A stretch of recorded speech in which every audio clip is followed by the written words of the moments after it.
Hi, in this video my experiences I found with lunges.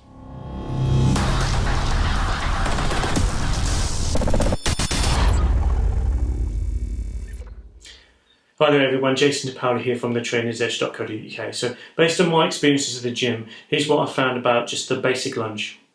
So the walk-in alternate forward lunge is one of the most butchered and painful movements for the knees and lower back.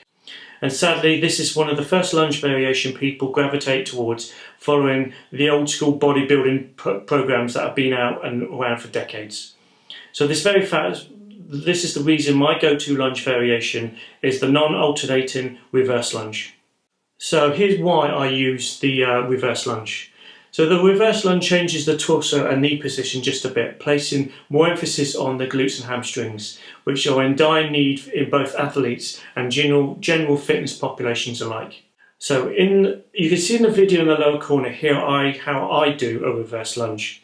So the slight forward torso lean and less anterior knee translation allows the posterior chain to really kick into gear, which is exactly what you want from a single leg variation that is programmed from the hip and core stability among the lower body strength.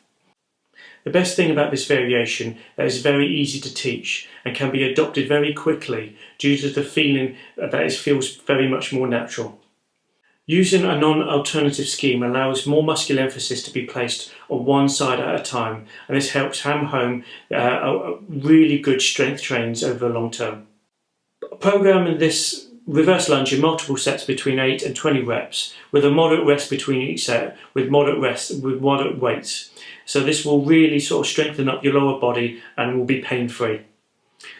So hope you find this video helpful. Please leave your comments and thumbs up below. Please hit the like and share button with your friends and let me know if there's any other topics you want me to cover in future videos. So hey, I'm Coach Jason.